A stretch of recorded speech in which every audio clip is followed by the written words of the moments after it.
Nation. Welcome to This Week Inside the Knicks. And yes, we got some things to talk about today. Mike Brown, is he right about the starting lineup?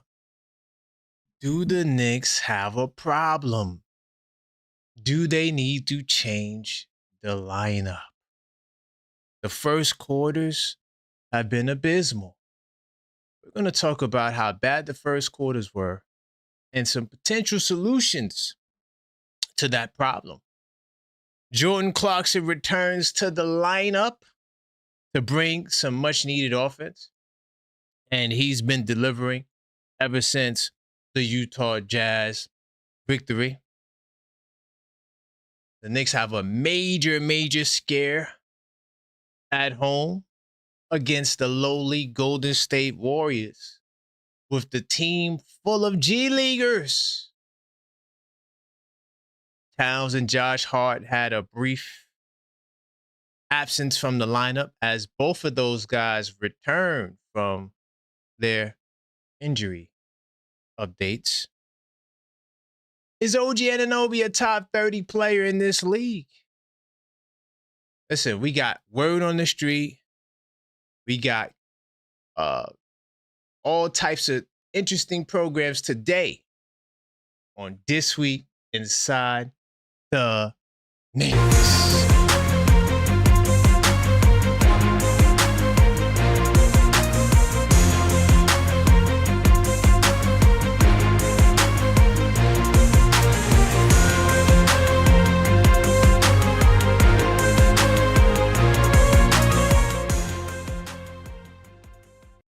What's going on? Welcome to the show. I am your host, Karan Pierre, the Objective Fan, and I'm straight out of Kings County, New York City's finest.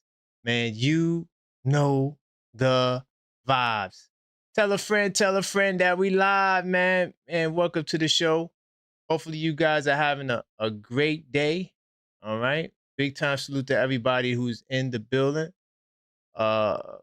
As I try to get my soundboard on, big time salute to Buzzer Beater. I see you. HIM the Great. Okay. Maxine, the super producer. All right. Big time salute to everybody in attendance.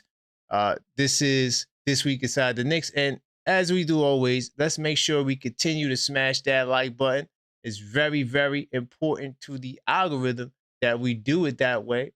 So that way we get all the cool people in the building. All right. We do 100 likes minimum. It's not to be confused with the maximum. So continue to smash that like button. All right. We cook it with hot grease over here. Also, we know that in the last 28 days that well over 60+% of you guys are not subscribed to the channel. So you might as well get that out the way and subscribe. All right. We know you're watching. It's time for help us close the gap. And by the way, we will be giving away a Jalen Brunson rookie trading card, all right? It's going down. As soon as we get to the 5K mark, no subscribers. No emails, no phone numbers, rather. Subscribe, but yeah, no other entries into the contest. All you got to do is be a subscriber. What an action-packed week. We actually came off doing where there's smoke, there's fire in the afternoon. So hopefully to all the people who were there, you guys enjoyed it. And we'll continue to experiment with more different types of shows. So, we're coming off a very interesting week. We are 3-1. We started off the week kind of scary, a little spooky in the woods. We lost to the LA Clippers.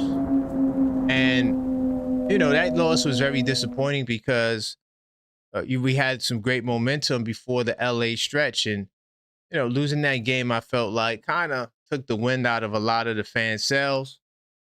From there, we go to Utah. Then we go to Indiana. Then we go to Golden State. We get the victories. We get the wins. And to make it even worse, we go to Golden State and completely struggle, okay, and trying to get the win, right? And, being at home against a team like that and losing and almost losing, it felt like a loss almost, but we didn't lose. We did win the game. So I'm gonna jump into research mode, and I'm gonna do the MVP donors a little later in the show. So continue smashing that like button all the way in. All right. Um. So this podcast is also associated with a blog. It's called This Week Inside the Knicks, and right now we're operating on my Substack. The link to the Substack is actually in the description of this video if you want to see this article. Okay, and we'll be talking about all the hot topics that took place throughout this week and giving a rundown. This podcast is for Knicks fans in a hurry, all right, and is dedicated to documenting the Knicks 365, 7 days a week.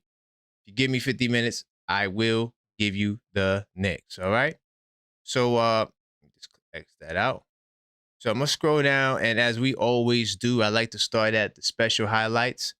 It's very important. First off, we got a big time salute to my man Mo Diawara, who actually met with Mundani, the New York City mayor, and they broke fast together, and yeah, they had a great night out. They met. They also filmed at some footage at a park together, and Mo Diawara becoming a star in New York. See, look, it's a little different in New York City, man. So big time salute to Mo Diawara. You know, he said, "I just want to be Mo." And yeah, he met up with the mayor and they had a great night out. So I got to give Mo Diawara. I thought that was pretty cool for Mo Diawara. Keep it moving though. Let me give another big time salute to the Knicks being featured in the commercial for March Madness. Big Bodega Cat, Jalen Brunson, right? All featured up in this commercial. And you know, Patrick Ewing is there. Also, John Starks as well. So big time salute to those guys getting featured. And honestly, you couldn't pick a better crew of guys. How many national champions are there? I don't think John Starks is a national champion. I don't think Towns is one either. But I know Ewing. I know Brunson. So, you know, we got some national champions. So they couldn't pick the better crew besides the New York crew. Also, to keep it on Jalen Brunson, it seems like he dominates the special highlight section of the channel. But Jalen Brunson, he recently became 10th most with 10 free throws or more. I'm gonna give you the exact amount. And he did this over the stretch of this week. So he has 26 games with 10 or more free throws. Okay, so 26 games with 10 or more free throws. He just passed Bob McAdoo, who had 25. So Jalen Brunson is a bucket getter. And I'm tired of people, you know, trying to make Jalen Brunson to be Steve Nash. Jalen Brunson's a bucket getter. Can he pass? Yes, he can pass. I did a show on it for a members only show over the weekend, explaining to people who think that Jalen Brunson can't pass. That is the furthest thing from the truth. He is one of the better passers in the league. Is he the best passer in the league? No. But him getting this mark at the free throw line shows just how much of a bucket getter he is. And of course, he only did it since the time span he's been here, this is his 4th season. So we got to consistently salute our brother, Jalen Brunson. Keep it pushing. So those are the special highlights. I'm gonna jump into a lot of the news we touched on. So I'll go over it during the rundown. But I do want to talk about this game just a little bit. We did do a show earlier talking about it. But I just want to say this. Knicks pull off the 21-point comeback to avoid embarrassment. I want to say this. Sometimes you have to look at the glass like it's half full instead of half empty. A lot of us, I know we suffered a lot. Some of us go back to the 70s. Some of us go back to the 80s. A lot of us go back to the 90s, right? And even the 2000s people, right? You know, we've seen a lot of suffering. So it's hard for us to be optimistic. And, you know, we want the championship now. We've been waiting so damn long. But you could look at this game as I had more time to reflect, because I was upset last night. I definitely was. I was I was bothered by them going down 21 points.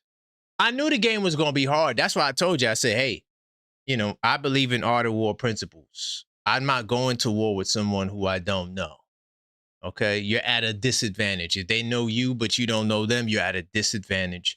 And it's hard to scout for a bunch of guys that you don't know. Now, we're not giving them no damn passes, but I even put it in the Discord. I said, you know what? In the second half, they're going to figure them out, make the adjustments, come back and win. Because now you get a little body of work. You can see what these guys are doing. We wind up turning them over, I think, 9 times in the second quarter. And I felt like that was the best quarter of the game. But the one optimistic factor is that these Knicks, when they are down, they could come back. They're probably one of the biggest threats while down to come back from leads. And, 21 points is not enough to bury this Knicks team. They responded with a almost 40-point third quarter. And they got the W. That's all that matters. But Brown said we have to figure it out. We don't have to go into games relying on some amazing comeback because we did not start the game the right way. Now, look, we're going to talk about that. We're going to talk about the starting lineup. I'm going to get to that in a second. But I just wanted to say, you could look at this loss differently after you think about it. Like, it could have been worse. It's not the worst thing that could have happened. I think losing is the worst thing that could have happened. And it's a learning moment. I think against Indiana, I didn't see the games in between our game. I will catch up on that tonight. But I do think that we have a chance to redeem ourselves with a major blowout against Indiana. This is a team that don't like us, and we definitely don't like them. And they're coming to the Garden, and I think we're going to punish them. They better bring Siakam and everybody. Because if they don't, it's going to be a long night. All right? So I'm going to go through the rundown now for all the news of the week. So if there's anything that catches your ear, all you have to do is go to my Substack /TheObjectiveFan. The link is in the description. The link is in the link tree as well. That's on the screen. The link that I always tell you guys to go to, linktree /TheObjectiveFan. And subscribe to me on Substack. It's spelled the same way everywhere. The Objective Knicks Fan. All right. Now, we go through some of these stories. All right. I may, do a quick Knicks take on them. But Giannis trade hope opens up as rumors just got a major boost from an unlikely source who just so happened to be Bobby Portis, who said that Giannis could go to the Knicks. Is 50%, not to the Knicks, but there's a 50% chance that Giannis is out of there. And before that, he was confident that he would stay. So a lot of people ran with that. We talked about that as well. Let's see. Knicks offense wakes up too late against the Clippers. And I would like to add that the Clippers loss, I was worried about the defense, but the defense continued to hold up. So the Knicks defense has not been broken yet. All right. Mo Diawara had a nasty poster of Nick Batum. If you didn't see it, oh boy, pull it up. It's worth the replay watch. All right. And when the Clippers beat the Knicks, they reached 500 for the first time during the season. Right. Which was crazy to me. I wanted to bury them and push them down, but it's all right. Luka Doncic was fined, not given a technical foul for his obscene or inappropriate gesture towards a referee. My thing is, why wasn't he teched up? They trying to protect this guy so much. But because if he would have got that tech, he would have been thrown out of the game. All right. Jordan Clarkson was filled with joy on his Utah return. And Jordan Clarkson balled out. And before that, he also waited on his reduced role. But boy, has that role been increased since that game. Mikal Bridges, my client. So all you guys who are new here, Mikal Bridges is my client. I'm representing him and trying to put up a defense. I mean, it's tough because I can't defend the poor shooting. But one thing my client did say was he isn't blaming his confidence, okay, on his poor shooting. All right. Of course, Jordan Clarkson put on the show against the Utah Jazz. right? Keontae George left the game against the Knicks as he ran to the locker room holding what appeared to be his hamstring. Well, it was confirmed that he did have a hamstring injury, even though a lot of us thought that it was like a conspiracy. Okay. Mike Brown commended Jordan Clarkson for his professionalism with the reduced role. Jalen Brunson gives a hint that he could possibly play for Team Jamaica in the Olympics. Okay. Jose Alvarado gets brutally honest on his shot that completely disappeared. He started off shooting pretty okay, but honestly, he had games where he wasn't making shots that he'll have a game where he makes like 5 threes, 6 threes. And that's inconsistent. And so he says that his shot, and he said that he effing sucks. Okay. Josh Hart talks about his injury struggles. Okay. And of course, the young Bulls, Ariel Hukporti, Tyler Kolek were all recalled to Westchester, but then they were brought back for a short stint. So that's all the major news for the week. I'm gonna keep it going. I'm gonna move on to some of the smoking hot topics. And if there's any of the articles you want to check out, you can on the Substack. All right. As you guys enter, let's continue to smash that like button. I see you, AP in the building. Maxine, the super producer. Okay, CW Flash. Travel vibes. Big time salute. Continue to smash that like button for me on the way in. We got to continue to get the likes up. All right. And by the way, if you do want to contribute to the show, you can by sending in a super chat, Cash App, and I will respond to your message. Okay. And add it as a segment on the show. I do appreciate y'all. This is This Week Inside the Knicks, episode 19. And we're covering all the hot topics between March 9th to March 15th. Okay. So, and I'm going to talk about the coaching, not coaching, but the first quarter issues. Okay. And how that relates to Coach Mike Brown and his recent statements in the press about that. Now, boom, I'm going to go here. So let me go back to research mode so you guys can see it. Karl-Anthony Towns regression, okay? Ironically proving highly beneficial for the Knicks. Now, it's funny that this article comes out. So all the channel members in the building, I got a video that talks about the one stat that concerns me the most about Karl-Anthony Towns. And it's interesting, if you watch that video, this article should raise an eyebrow. His regression proving highly beneficial. Big time salute to my man King from Brooklyn. He said earlier something that was really, really good, that, hey, Towns doesn't have to be that guy. Maybe the system is better with Towns taking a lesser role and not being a more dominant guy. And I don't think a lot of fans think about it that way with Karl-Anthony Towns. We all think that, well, he should be getting more shots, but maybe he doesn't need to take more shots. Maybe we just need to buy into the system of playing fast-paced shooters in the corners and, reading react offense, really trying to perfect that as instead of trying to change the elements just to get this guy involved. So, here in the second season with New York, Towns finds himself posting the fewest point per game averages since his rookie campaign with 20. Okay. However, ironically, New York has found more success when Cat played somewhat timidly on offense. According to Vincent Goodwill, Knicks boast a pedestrian record of 16-11 when Towns takes 15 or more shots in the game. Shockingly, when hosting below that mark, they've gone to a much more desirable 24-12. So Towns taking less shots actually benefits the Knicks more, because they have more success when he doesn't shoot more. Maybe that's why Mike Brown does not care to feature him as much as we think that he should. I thought that was an interesting stat. What do you guys think about that? You could let me know in the chat. I mean, Throughout his professional 30-year-old career, he's established a reputation for being one of the game's best high-volume bigs. That's a fact.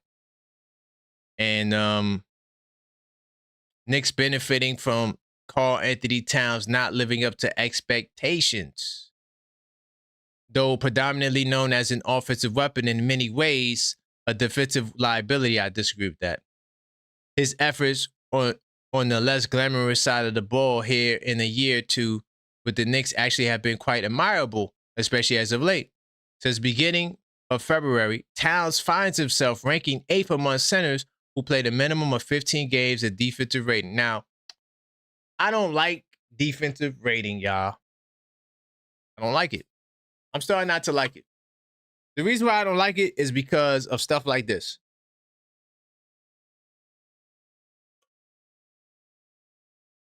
Just because Towns has a better defensive rating than Rudy Gobert doesn't make him a better defender.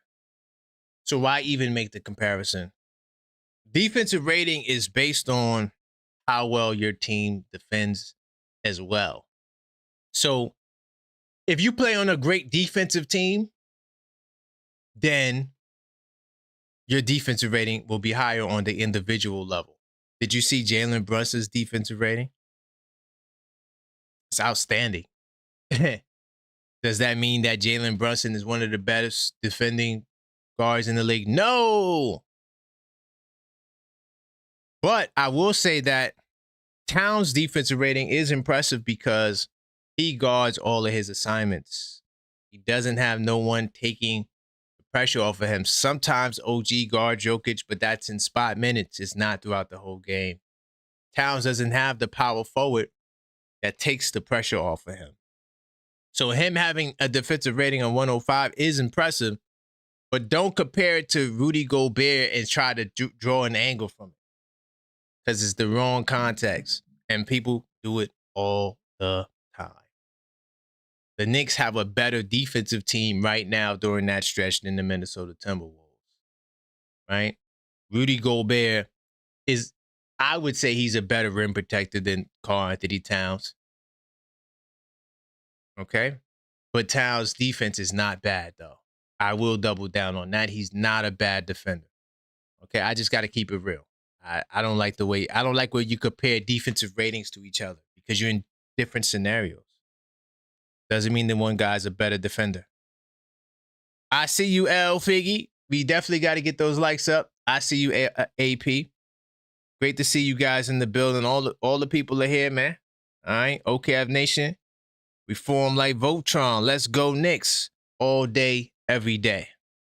I'm not done. I'm coming back with some more stuff too, but continue to smash that like button. I want to talk about Jordan Clarkson as well.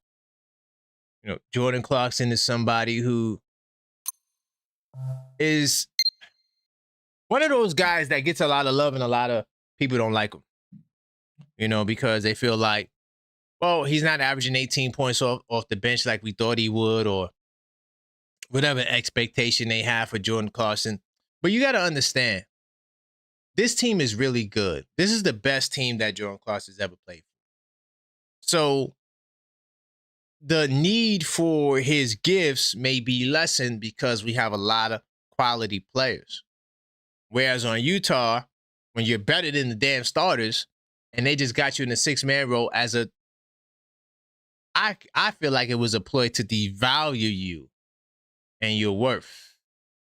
They kept you on the bench. Now, is he a good defender? No. Is the defensive problem at times? Yes. But off the bench, his services were desperately needed. While the defense has improved tremendously, the offense has regressed. But shockingly, we still remain as a third option. Pretty outstanding. So Jordan Clarkson, right?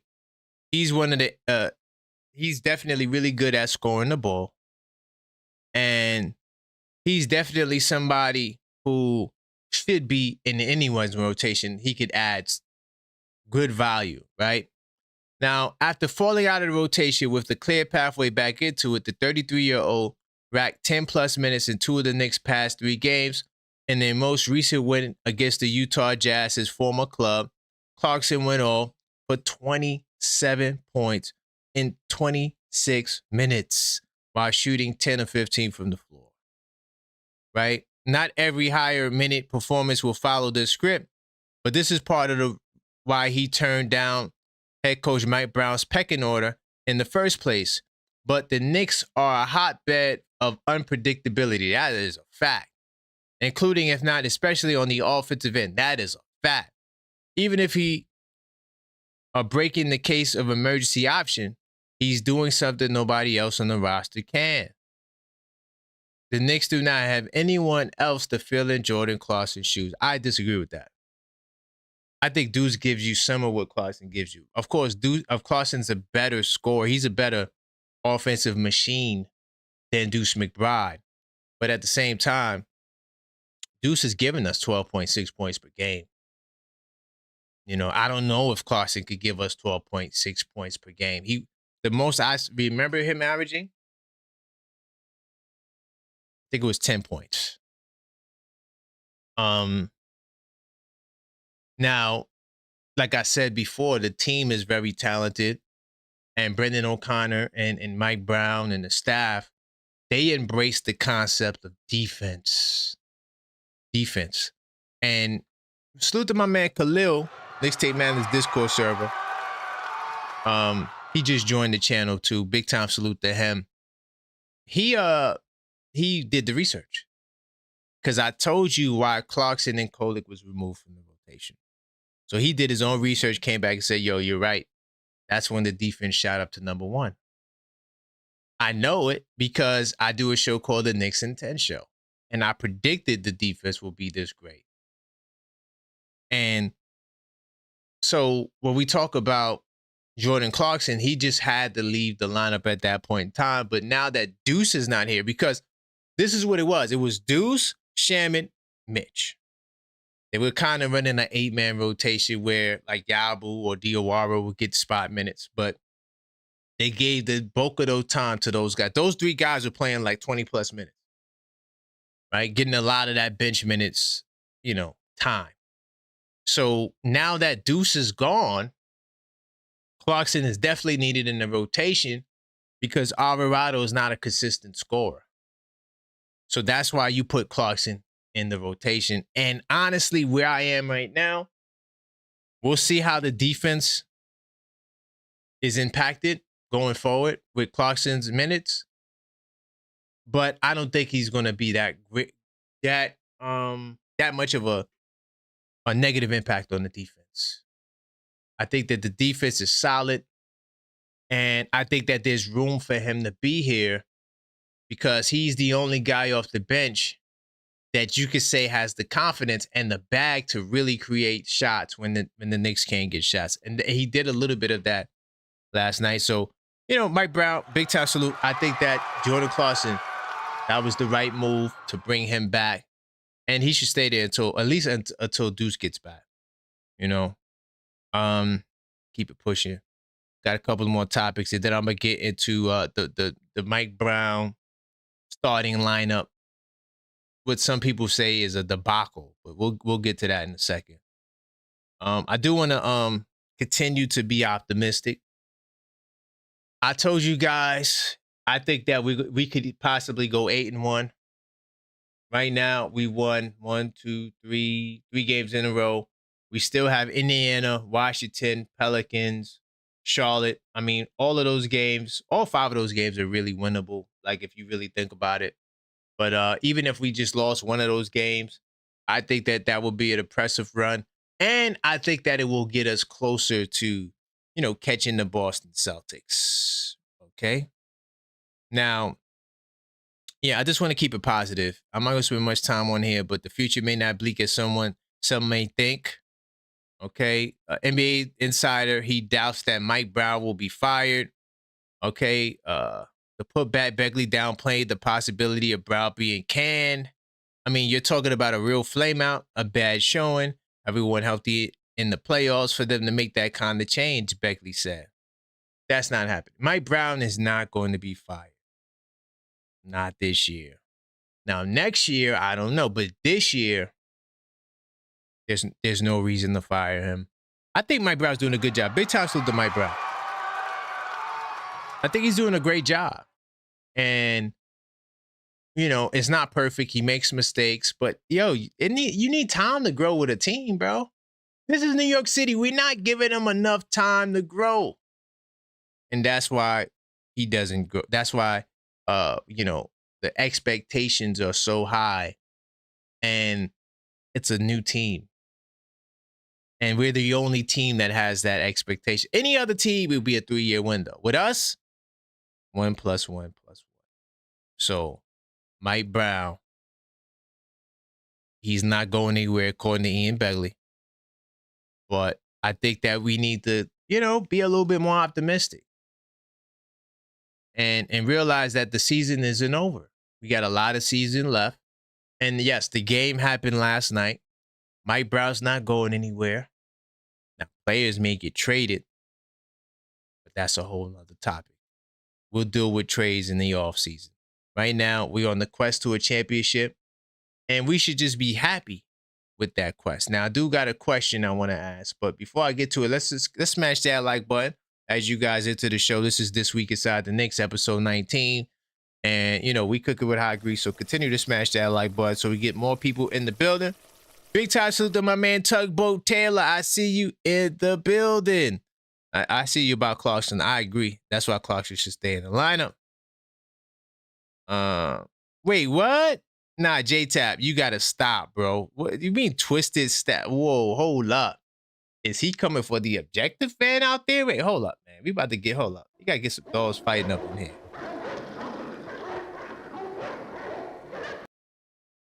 J-Tap, one thing you know about me, I deal with stats with context. Okay? So I'm not going to use defense. And I say this all the time. I'm not going to say this guy is a better defender than that guy because he has a better defensive rating. That's not how you use defensive rating. That's the wrong way to use defensive rating. You know, and I know that Rudy Gobert is a better defender than Towns. He's not a better player. I'm talking about defense. Now, I argue that Towns' defense is good, and you could lead into the defensive rating somewhat. But there's limitations to what defensive rating measures because it's also a team stat. Your team's defense also influences your own defensive rating. That's why I don't look at the top 25 defensive rating players. You're going to have a James Harden on there. You're going to have a whoever who's on a good defensive team on there. Yeah, you don't use defensive rating that way. Or at least you shouldn't use defensive rating that way. I deal with stats with a certain context. And I also don't rely on just one stat mostly. Like, even if I'm looking at the one stat, I'm comparing it to itself so that way I could generate a body of work like differential. I don't just look at differential after one game. I track it over time. That's why I tell you, J-Tap, who's real and who's not. Most of the teams I told you that weren't real, Chicago fell off. Who else? The Lakers are the only team that, they're holding on to a thin piece of thread. But all the teams that don't have the differential over time, that's what I track. So defensive rating is a stat that you have to use in context. Like if you talk about team defensive rating, it's great. But here's the thing. I don't just look at the year because you go through certain stretches where you're not playing well defensively. And when you look at defensive rating for a period of time, it encapsulates what's happening in that moment. So no, stats with context, brother. I should teach a class on stats with context. Anyway, I want to talk about OG Anunoby. So OG Anunoby, they put out the question, is he a top 30 player? What do y'all think about that? Is OG Anunoby a top 30 player? I think the only thing that holds OG back is he's not a consistent 20-point scorer. I don't know how many, and I'm gonna pull it up really quickly. I don't know how much people in the league average 20, but I could pull it up. Takes 2 seconds. Because I'm pretty sure there's a lot of people who average 20 points. I think a requirement to be in the top 30 is if you're not like a really good scorer, you got to be a master at something else. Now, you could argue that OG Anunoby is a master defender. Okay, I take that. Let's pull it up. So this is for the season. Let me see how many people average 20 or more. Wow, we got more than 30 people who average 20. Now, I'm not saying because you average. Once again, let me give the context. I'm not saying just because these guys average 20 points that means that they're top 30, right? But most of the guys you see in the top 30 that average 20 points belong there. Like Keontae George is not a top 30 player to me, but he is 19th in scoring. I would probably remove Trey Murphy as well. I would definitely remove Shaedon Sharpe as well. Okay. Maybe Dylan Brooks. I don't know. But you see Dylan Brooks is in the top 30 in scoring. I think that's what OG Anunoby needs to be in the top 30. He has the potential to get the buckets, but you got defenders that also get 20 a game. So, like, you know, where's my man? Is he on the top list? He has to be. I don't see him. That's kind of weird. Yeah, even this brother, Scotty Barnes. Y'all putting OG Anunoby over Scotty Barnes? Trust me, I love OG Anunoby. He's not better than Scotty Barnes. Sorry. Scotty Barnes is a more consistent scorer than OG. And he's a better rebounder, too. I think Scotty averages, hold on. Scotty averages 7.9 rebounds a game. Yeah, he's a better rebounder, better scorer. If you want to say the defense is the same, that's your prerogative. But I think that's what hold OG back. I'm keeping it real. I can only keep it real on the mic. That's all I do. So, you know, he had some really good performances, okay? 34.7 rebounds, 5 assists against the Nuggets. Very impressive. Okay, he's playing good overall. Another advanced stat, okay. NBA favorite advanced analytic, EPM. Estimated plus minus, oh God. Like I say, I'm not the most super advanced dude. I'm not. But he's in the 92nd percentile. What does that mean? And then they'd say that to y'all. Y'all get impressed. Yeah, he's in the 92nd percentile. Okay. That puts him at top 30 in the league. What about player efficiency? Is he in the top 8% in player efficiency? That's a serious stat right there. Why we don't use that stat? I come to you with the practical stats. And if I ever come to you and say, yeah, he's in the 92nd percentile, just click off the video. I would never do that. I would never do that. And that's it. Then we just continue to move forward. So they actually took I do like this part. They actually took the liberty to list some of the guys. SGA, Jokic, Giannis, Kawhi, Wembanyama, Brunson, Ant-Man, Luka, Jason Tatum, Donovan Mitchell, Cade, Tyrese, Stephen Curry, and Maxey. Those are the absolute best. So they put them ahead of that. So how many players is that? That's 14. There are many more than 14 stars, especially as players are able to build their brand more easily. Okay? And so then you got tier 2 according to them. Now, these players are number 2 options and could do it as a number 1, but seem better suited to be more like a Robin Hood. Okay? James Harden, Joel Embiid. Damn, you talk about fall from grace. Joel Embiid is in tier 2. That's crazy. He was super nice. Anyway, Karl Anthony Towns, KD, Devin Booker, Jalen Williams. I don't know if Jalen Williams is tier 2. I mean, I guess you could put him there because he won the championship. He was the number 2 guy, averaging like 20-something, but Pascal Siakam, Jaylen Brown. Damn, they got they be doing Jaylen Brown dirty, dog. They got Jaylen Brown in tier 2. I don't know, man. Jaylen Brown looking like he tier 1 to me, boy. I'm sorry. He looking like a tier 1 to me. Jaylen Brown is hooping for real. Jamal Murray, Chet Holmgren, Anthony Davis. Do you put OG Anunoby with those guys? So that's 25 players.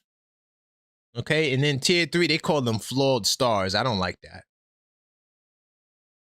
Star impact role players. And this is the list that they put OG with.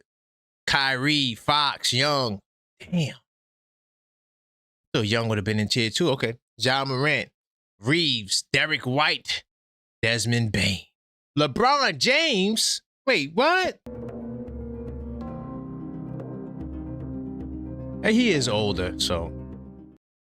Franz Wagner. Yo, honestly, y'all, I think Franz Wagner is like teetering on tier 2, bro.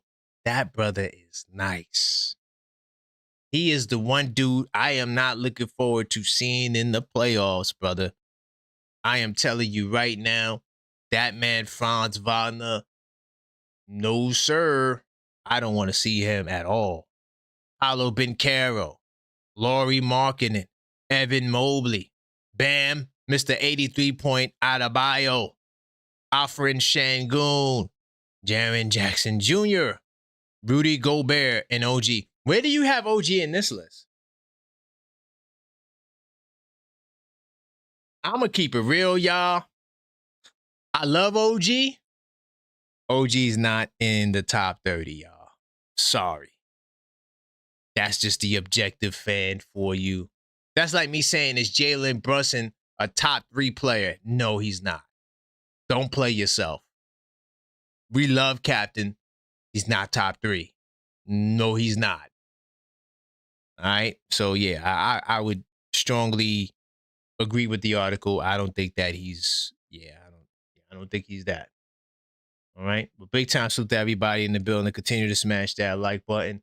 And I definitely got to take the time to let you guys know about game night. All right. The playoff edition. Right. It's, it's definitely about to be playoff time. So I added a new addition to the 82 night series. Okay. All you have to do is go to the Linktree /TheObjectiveFan, and you will be able to see more about it. Now, y'all want to know something crazy? We always claim to remember the details and the moments that happened in previous playoff series. The shots, John Starks missing a whole bunch of shots in Game 7. Okay, the rivalries, Indiana Pacers, that ball-headed guy out of Chicago. But we forget the details. That's why I created Game Night, the playoff edition. It's a postseason journal where you can track every series, write your predictions, document game experiences, and record the entire playoff run. So instead of just watching history happen, you can actually document it. If you want one, check the link in the description and on the screen, Linktree /TheObjectiveFan. I just want to let y'all know it's on sale for a limited time. Also free shipping, and it will arrive at your door right before the playoffs begin. So you should order it now so you can expand your basketball knowledge beyond the horizon. And I look forward to seeing all of you guys inside of the 82 Nights Club. Big time salute to everybody in the building. Continue to smash that like button. Top 7. Okay, maybe. Ooh, Jaylen Brown's. Okay. I see you guys in the chat, man. I appreciate all of you guys. We are cooking with hot grease. So now we're going to talk about the first quarters. And the first quarters is something that I've been noticing for a long time now. You could argue that the first quarters have been the issue since the beginning of the season. I do a show called The Knicks Intent. It's one of the stats that we always track from day one. And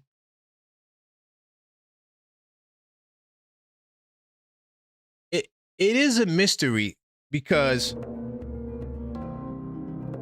a lot of us want to change the starting lineup. And that's what we're talking about today, because you're like, well, maybe the reason why the team is not performing to the best of their abilities is that the starting lineup, there is a problem with the starting lineup, right? And so there's a bunch of articles I want to check out first. But I did a little something. I did a little research. And I don't know what this. Hold on. Is this the article? Give me 2 seconds. So, all right. I really wanted to go here. Hold on. That's another article. I might go back to there. Hold on. I want to go here. I want to go SNY. Knicks have a first quarter problem. Is a change to the starting five the answer? What do y'all think about that? Do you think it's time to change the starting lineup? Now, since the All-Star break, the Knicks starting five has been outscored by a combined 34 points in the first quarter. That's really bad, bro. And also, I'm gonna give you another stat. Why not? Let me give you the first quarter stat. I should know it off the top of the head because I did talk about it earlier, but I don't want to say out the wrong stat. So I'm gonna go to the 82. And so when we're in a deficit, right, going into the second quarter, our official record is 19-18. We're a 500 team. And honestly, we've been trailing. We trailed the last 1, 2, 3. All right. So in the last 7 games, we trailed the first quarter 6 times. Yeah. In the last 7 games. It's a big problem. And it's been a big problem. So in the last 3 games, we trailed 2 to 3 times and we got wins. That's the only reason why the record is a little bit better. And we were able to get away with it. But the problem is going into a postseason, and you're up minus 34 in first quarters, that's how you lose series. You may get away with it in the first round. But when you get to the second round and you're going up against a Cleveland Cavalier team or a Boston Celtic team that, is, by the way, these guys hate you. The best 3 teams in the playoffs, we beat them all. Do y'all realize that? The best 3 teams besides us, we beat them all in the postseason. So they are coming with a vengeance. They all want revenge. They all hate us. That's why they don't like us. That's why they call up to the show, because they know that we beat them. Okay? So this is what it is. All right? Now, plus 34. Mike Brown, he said we have to figure it out individually, collectively. We can start games better. I'm not talking about the outcome, win or lose, which is crazy, because 19-18, when you're trailing after the first, I mean, that is a win or lose scenario. But he's just saying he's talking about the start of the game. Okay? Now, this is what he said, of course, after the Warriors game. He said, we need to start games with a level of focus, a level of physicality, so that they're feeling us at the start of the game. What do y'all think about that? Do y'all think that that's the issue? that the defense is soft. They're not feeling us. According to him, that's what he said, not me. To all the Ayo people out there. But let me just say this.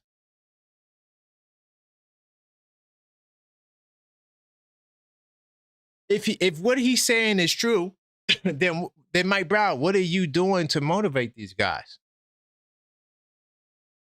What are you doing to get these guys to continue to focus in games like this where, all right, hold on, I'm sorry. I didn't mean to do that. So in games like this where we're going up against a team that is just not that good. I mean, before this, we had Golden State, then Utah, right? So we led in the Indiana game, and he referenced the Indiana game that we played a lot better. But the Utah came out slipping. They was hitting a lot of threes. Clippers, Lakers, same concept. And I felt like those LA games, you know, they just looked past it. Denver, the same thing. We trailed against Denver. On the road, having to come back to fight back is hard. It's the first quarter. Even, all right, the Chicago game, right? Cleveland, we trail. Detroit, we trail. All of the losses recently, we mainly been trailing. We rarely lose in recent times when having a lead in the first. It is a problem. So, is Mike Brown going to change the starting five? Maybe this group is just not good enough. Maybe it's time to get them up out of there. This is what Mike Brown had to say. He said, not yet. If I feel the need, I will. I'm not thinking that right now, Brown said. I'm not concentrating on each individual in the starting lineup because we started different people in recent games. That is a fact. That right there is, this dude knows his team, boy. We changed the starting lineup. And it's still the same way. We changed the lineup, but it's still the same result. So collectively, it's been a problem in the last 7 to 8 games. It goes back before that, but definitely in the last, I told you, in the last 6 games, we trail, right? All 6 at a time. No, what I said? I said 6 or 7. Hold on. Let me give you the exact number. I said that in the last 7 games, yes. In the last 7 games, we trailed 6 of the 7 times. And we've been winning a lot of them, but they've been hard fights. So he's not changing the lineup. Of course, this is the same lineup that Coach Thibodeau went with last year. And here's the key, though.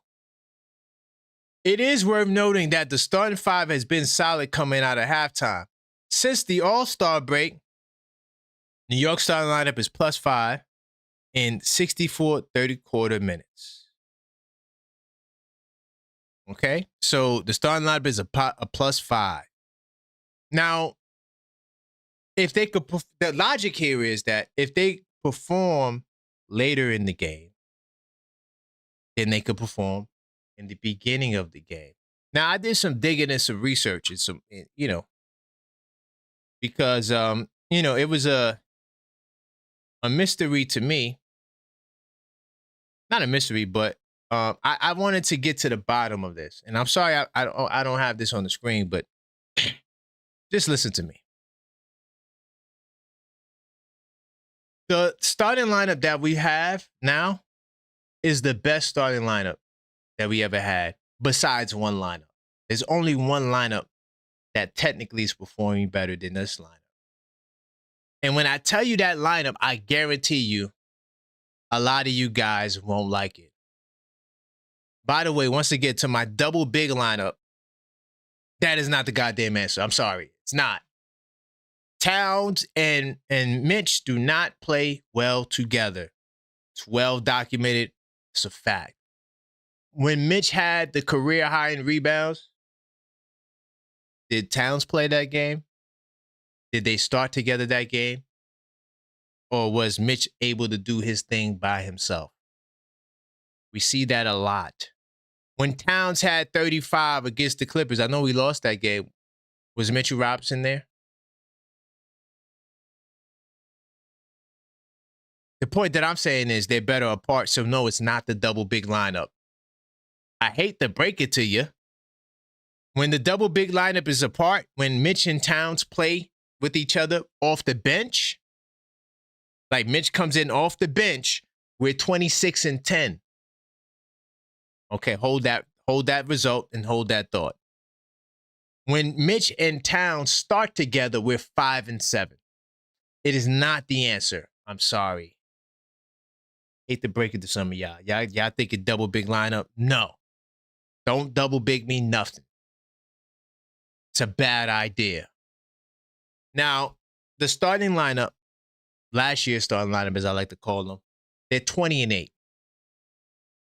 20-8, 28 games, mostly successful. And of course, Josh Hart is super successful when he's in the starting lineup as well.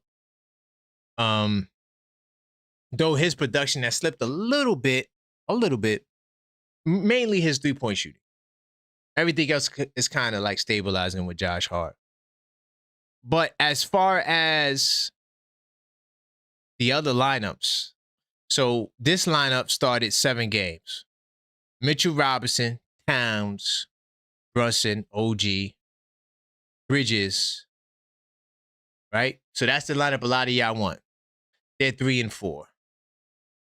3-4, that lineup. Here's another interesting lineup, but we hadn't seen enough of it. And honestly, I think the last time we saw this lineup, they lost. But this lineup is Towns, Shamet, Brunson, Bridges, OG. Basically, you take OG out, and you take Hart out, and you start Shamet. They're 3-1, but they got cooked the last time we seen it, primarily on the glass. So that was an interesting lineup.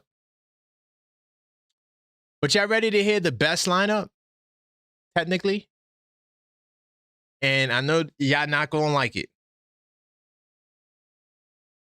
Okay? But the best, and of course, we're not going to resort to this lineup either. But the best lineup has Deuce McBride in it. It's Towns, Deuce, Hart, Brunson, Bridges, no OG. That lineup is 5-1. Now, of course, I'm not saying to bench Bridges, but should we consider starting Deuce when he's acclimated? I don't know. Some of the other lineups that include Deuce, there's a very short sample size, but Deuce, Hart, Bridges, OG, Towns, 0-1. Get him out of here. It's just one game. Another interesting one and this is one that I always present. Diawara, Towns, Brunson, Bridges, OG is that lineup is 2-1. Okay. Now the other Deuce lineup, it only played 3 games, but it's an interesting one. Towns, Deuce, Brunson, Bridges, OG, Hart out the lineup. That lineup is 2-1. So the other lineup without OG is 5-1. This lineup with Deuce is 2-1. I'm just sharing this to be objective. I don't think we should change the lineup. I think the best lineup is the lineup that's out there. But I just want to show you some context of other lineups that has start and their results. You guys can let me know what you think about those lineups. But the double big lineup, because I see people talking about Towns, and no, they play better apart. Even if you want to go to last year's playoff, the one win we got with the double big lineup. At least I think we only won 1 game. Anyway, in that first game, they ran it and we won. What a lot of you guys don't realize was the double big lineup was a -8. And Towns scored 20 points in the 4th quarter with Deuce McBride on the floor, not Mitch. Mitch did not play in the 4th quarter. So the logic that the double big lineup got us the playoff win is flawed. It's not real. So yeah, you don't have an example of the double big lineup working. In fact, we got plenty of examples of it not working. But because this lineup has played the most together, it doesn't make no sense to change it. Why? I don't want to put no pressure on Diawara. Now, if somebody gets hurt, I wouldn't mind Diawara starting. But just to change it because we think that, oh, this lineup is going to be better than the other, I'm not jacking. What do you, let me know what y'all thoughts are on that. Continue to smash that like button. No, it's very important. Do some punching bag. Wow. No, it has nothing to do with the game slowing down. It has everything to do with the fact that those two are just not compatible, bro. Sorry, just doesn't work. It didn't work last year either in the playoffs, in the short sample size. They were better apart. So what I'll do is this. I'm gonna go back into research mode. Couple of more things. We're not done yet. We're still cooking with hot grease. So I want to touch on the playoffs we'll save for later. But you know, I think we'll be all right in the play. I'm not worried about the playoffs. But all of these articles here, we got the game news. I mean, all this stuff here. Knicks news note. I mean, it's a lot of good reads here. You know, more good Knicks topics. It's a lot of information here. I'm gonna jump into the power rankings.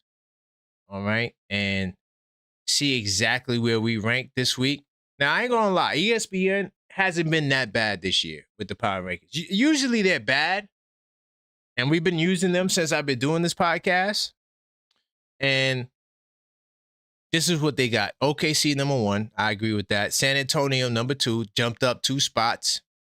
Okay, yeah, they've been playing good basketball. Boston Celtics move up from 5 to 3. Not really mad at that. Detroit fell from grace. The Pistons continue to fall. How's it going, Detroit? By the way, when we do our other shows, the Detroit band is lifted. Okay? And the Knicks, we move up 1 spot from number 6. And of course, this came out on Wednesday, the 11th. So it didn't even account for these 3 wins. I'm not sure if these 3 wins will boost us, but we'll see next week exactly where they'll put us. And maybe we'll jump up another spot because Detroit is falling. Okay? Falling fast. I'm also going to get into the word on the street. Word on the street is basically, you know, we check out the information from some of the surveys that we've done throughout the week. Every day I try to drop some. Some days I miss it.